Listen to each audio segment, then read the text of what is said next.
सारे जहां से अच्छा हिंदोस्तां हमारा, हम बुलबुले हैं इसकी ये गुलसितां हमारा, हमारा सारे जहां से अच्छा।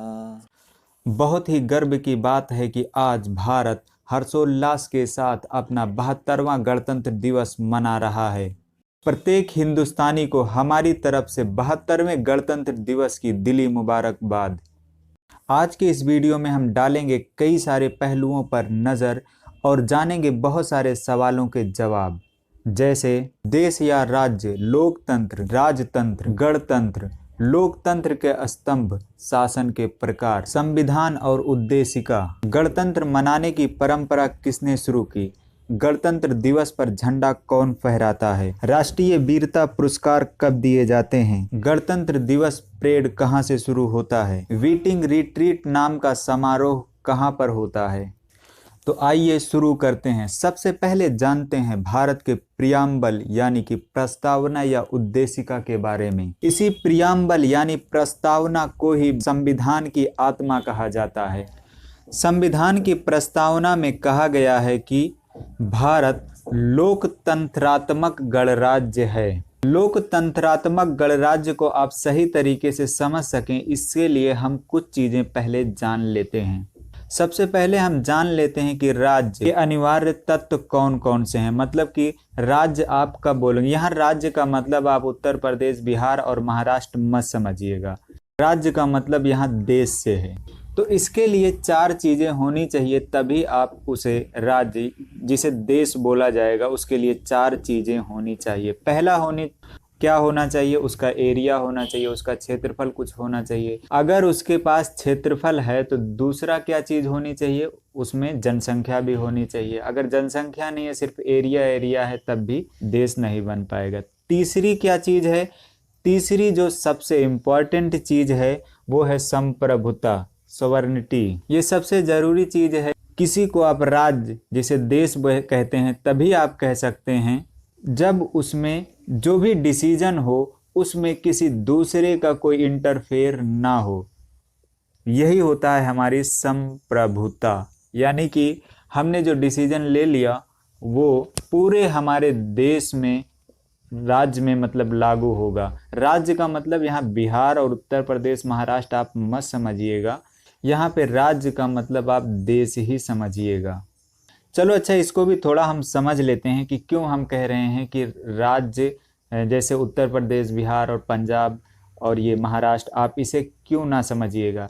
इसमें क्या है, जैसे उत्तर प्रदेश सरकार ने अपना शासन, यहाँ पे अभी जैसे मुख्यमंत्री हैं माननीय योगी आदित्यनाथ जी, तो भारत सरकार ने यानी केंद्र की सरकार ने जैसे कोई नियम अभी लागू किया, चाहे वो जीएसटी हो, नोटबंदी हो, कुछ भी हो, या अभी कृषि कानून पर जो विचार चल रहा है, तो ये जो भी नियम वहां से बन गए उसे मुख्यमंत्री योगी आदित्यनाथ को अपने प्रदेश में भी लागू करना होगा। वो मना नहीं कर सकते हैं कि नहीं, हम तो नहीं मानेंगे, क्योंकि इनके पास संप्रभुता नहीं है। अगर इनके पास संप्रभुता होती तो ये भी एक अलग देश बन जाता। तो हिंदी में जो राज्य बोला जाता है वो एक देश ही आप समझिए उसे, अपने उत्तर प्रदेश और बिहार जैसा मत समझिए। ऐसा भारत में इसलिए हुआ है क्योंकि भारत ने जो संविधान अपना बनाया है वो कई सारे देशों से मिला करके बनाया है। बहुत सारी चीजें अलग अलग कंट्री से ली गई हैं। संविधान बनाने वालों ने कितना बेहतरीन संविधान हम लोगों को दिया, जो जनहित के लिए बेहतर और अच्छा था, उसको अलग अलग कंट्री से अपने संविधान में शामिल किया। इसलिए भारत में राज्य भी 29 बना दिए गए हैं, और इसका जो केंद्र होता है, जो मुख्य सरकार होती है, जो पूरे देश को चलाती है, उसके लिए एक केंद्र की सरकार भी बना दी गई है। और चौथा और लास्ट अंग होता है शासन, यानी कि जो भी राज्य होगा या देश जिसे आप बोलेंगे, उस पर किसी ना किसी का शासन होगा, तभी वो देश कहलाएगा। ये चार चीजें मिल गई तो वो राज्य, जिसे देश कहा जाता है, वो बन जाएगा। गणतंत्र और लोकतंत्र को समझना है तो उसके लिए हम पहले जान लेते हैं दुनिया में कितने तरीके के शासन होते हैं।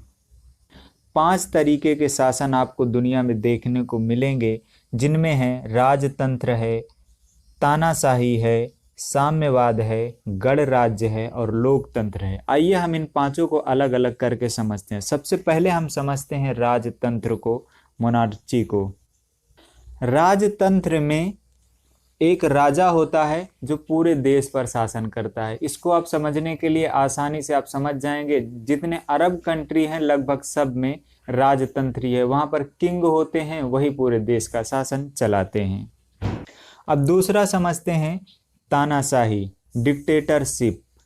तो आपने बहुत सारे तानाशाह का नाम सुना होगा, जैसे जर्मनी का हिटलर, उत्तर कोरिया का किम जोन्स, लीबिया के मुअम्मर गद्दाफी, पाकिस्तान के परवेज मुशर्रफ। ये लोग तानाशाह थे। डिक्टेटरशिप में क्या होता है कि सेना होती है देश की, जब वो सत्ता पलट कर देती है, तख्ता पलट कर देती है और खुद पावर में आ जाती है, तो उसी को बोला जाता है तानाशाही। तानाशाही के लिए तख्ता पलट जरूरी है। अब हम तीसरा समझते हैं साम्यवाद यानी कम्युनिस्ट को।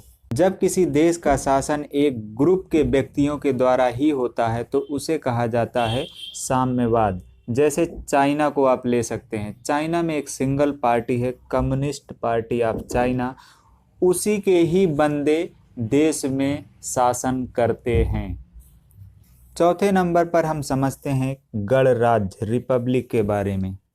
जब देश के जो प्रमुख होते हैं उनका चुनाव होता है तो वो कहलाता है गणतंत्र। जैसे आप अमेरिका को देख लें, अमेरिका में राष्ट्रपति देश का प्रमुख होता है और उसका चुनाव होता है, तो वो क्या हो गया, अमेरिका गणतंत्र यानी रिपब्लिक हो गया। लास्ट और पांचवा हम समझते हैं लोकतंत्र, डेमोक्रेसी को। डेमोक्रेसी क्या, जब देश के शासक का चुनाव होता है तो उसी को कहा जाता है लोकतंत्र। जैसे ब्रिटेन की बात करें तो ब्रिटेन में प्रधानमंत्री वहाँ का शासक होता है और उसका चुनाव होता है, तो ब्रिटेन क्या हो गया, एक लोकतंत्र हो गया। अब समझते हैं कि भारत किस में आएगा। तो भारत में राष्ट्रपति भी होता है, प्रधानमंत्री भी होता है, राष्ट्रपति का भी चुनाव होता है, प्रधानमंत्री का भी चुनाव होता है। तो भारत क्या है, लोकतंत्र है और गणतंत्र है, दोनों है। लोकतंत्र भी है भारत और गणतंत्र भी है। लेकिन जो राष्ट्रपति होता है वो सिर्फ औपचारिक तौर पर होता है। प्रधानमंत्री जो होता है वो मुख्य वास्तविक तौर पर होता है। यानी कि राष्ट्रपति को तो सिर्फ कुर्सी दे दी जाती है, बाकी पूरा देश संभालने का काम प्रधानमंत्री का होता है। अब ऐसे अगर ब्रिटेन की बात करें तो ब्रिटेन में लोकतंत्र है, लोकतंत्र के साथ साथ वहाँ पे राजतंत्र भी है। तो राजतंत्र वहाँ पे राजा होते हैं ब्रिटेन में भी। ब्रिटेन में जो राजतंत्र है वो सिर्फ औपचारिक तरीके पर है, उन्हें सिर्फ कुर्सी दे दी जाती है बस।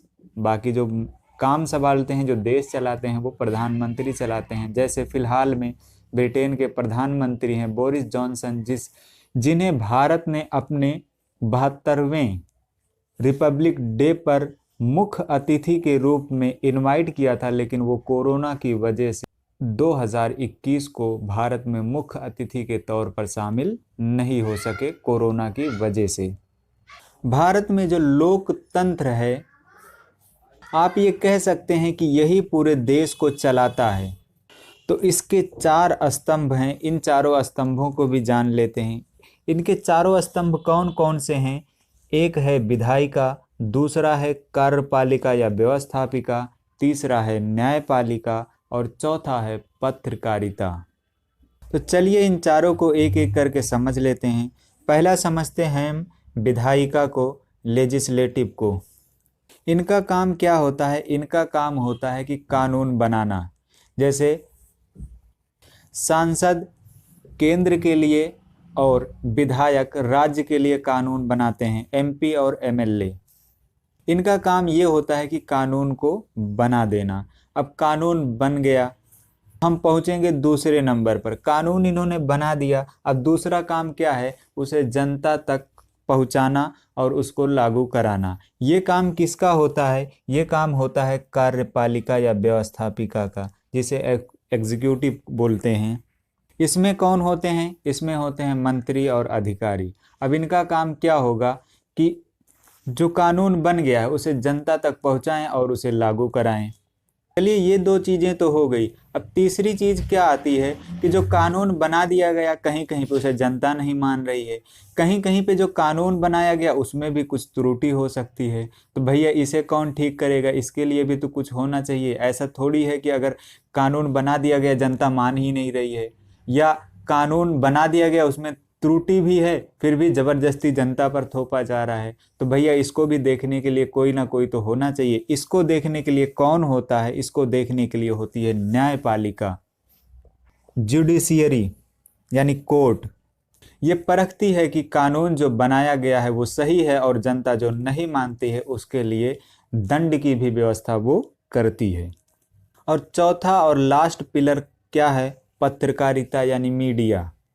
आपने देखा होगा कि ये कैमरा लेके कहीं भी पहुंच जाते हैं और किसी के भी मुंह में माइक डाल देते हैं। इनके पास ये पावर कहाँ से आती है, ये पावर इनके पास लोकतंत्र में चौथे पिलर के रूप में आती है। ये लास्ट पिलर हैं। जो कुछ भी बना, जो कुछ भी हुआ, अगर कुछ गलत है या कुछ सही है तो उसे जनता तक पहुंचाने या गलती को उजागर करने का काम कौन करती है, मीडिया। अभी हम थोड़ा कंफ्यूज हो रहे थे कि हम राज्य बोल रहे थे, जो कि हम देश की बात कर रहे थे, तो यहाँ पे उत्तर प्रदेश और बिहार समझा जा रहा था, तो इसको भी हम समझ लेते हैं। अब शासन में जो शासन है लोकतंत्र का, ये दो तरीके का हो सकता है। एक एकात्मक हो सकता है, एक संघात्मक हो सकता है। एकात्मक में क्या होता है, जो देश और जो छोटे छोटे उसके देश के पार्ट होते हैं, जिसे आप राज्य बोलें, तो ये पूरा चलाने का काम एक ही व्यक्ति का होता है।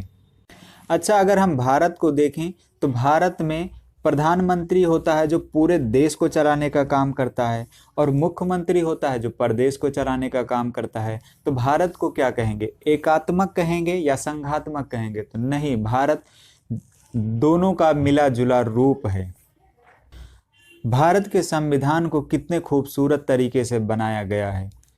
भारत के संविधान को जिन लोगों ने बनाया, उन लोगों ने जनता हित को सोचते हुए इसको दोनों का मिला जुला रूप बनाया। यानी कि जो चीज़ें एकात्मक में अच्छी थी उसे एकात्मक राज्य से लेकर चले आए, और जो चीज़ें संघात्मक में अच्छी थी उसे भी एडॉप्ट कर लिए। तो क्या हुआ, भारत के संविधान को बनाने के लिए संविधान निर्माताओं ने अच्छा और बेहतर बनाने के लिए एकात्मक और संघात्मक दोनों के मिक्सअप को शामिल कर लिया, ताकि व्यवस्था को ज़्यादा से ज़्यादा बेहतर बनाया जा सके। चलिए अब जान लेते हैं कुछ सवालों के जवाब भी। सबसे पहला सवाल, भारत गणतंत्र कब घोषित किया गया? तो भारत गणतंत्र 26 जनवरी 1950 को घोषित किया गया। दूसरा सवाल, गणतंत्र दिवस मनाने की परंपरा किसने शुरू की? तो भारत के पहले राष्ट्रपति डॉक्टर राजेंद्र प्रसाद ने 26 जनवरी 1950 को 21 तोपों की सलामी के साथ ध्वजारोहण कर भारत को पूर्ण गणतंत्र घोषित किया था। इसके बाद से ही हर साल इस दिन को गणतंत्र दिवस के रूप में मनाया जाने लगा। तीसरा क्वेश्चन, गणतंत्र दिवस पर झंडा कौन फहराता है?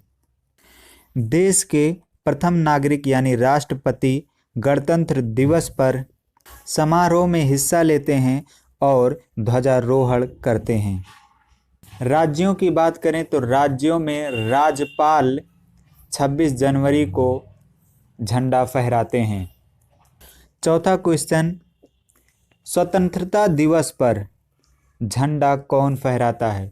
स्वतंत्रता दिवस पर केंद्र में प्रधानमंत्री झंडा फहराते हैं और राज्यों में राज्य के मुख्यमंत्री झंडा फहराते हैं। पांचवा सवाल, नई दिल्ली में होने वाले गणतंत्र दिवस के भव्य परेड की सलामी कौन लेता है? भारत के राष्ट्रपति। राष्ट्रपति भारत के सशस्त्र बलों के कमांडर इन चीफ होते हैं। इस परेड में भारतीय सेना अपने नए लिए टैंकों, मिसाइलों, रडार आदि का प्रदर्शन भी करती है। राष्ट्रीय वीरता पुरस्कार कब दिए जाते हैं? तो राष्ट्रीय वीरता पुरस्कार 26 जनवरी की पूर्ण संध्या पर बहादुर बच्चों को दिए जाते हैं। इस पुरस्कार की शुरुआत हुई थी 1957 में। 7वां क्वेश्चन है, स्वतंत्रता दिवस परेड कहाँ से शुरू होता है? तो स्वतंत्रता दिवस परेड राष्ट्रपति भवन से शुरू होता है तथा इंडिया गेट पर समाप्त होता है। वीटिंग रिट्रीट नाम का समारोह कहाँ होता है? ये होता है रायसीना हिल्स पर राष्ट्रपति भवन के सामने। मुख्य अतिथि होते हैं राष्ट्रपति। भारत का संविधान कितने दिनों में बनकर तैयार हुआ? तो भारत का संविधान 2 साल 11 माह 18 दिन में बनकर तैयार हुआ। तो एक बार फिर से 72वें गणतंत्र दिवस की आप सभी को दिली मुबारकबाद। आज का ये वीडियो अगर आपको पसंद आया हो, दूसरों को भी शेयर करें और उन लोगों को भी जोड़ें जो इस तरीके की वीडियो चाहते हैं।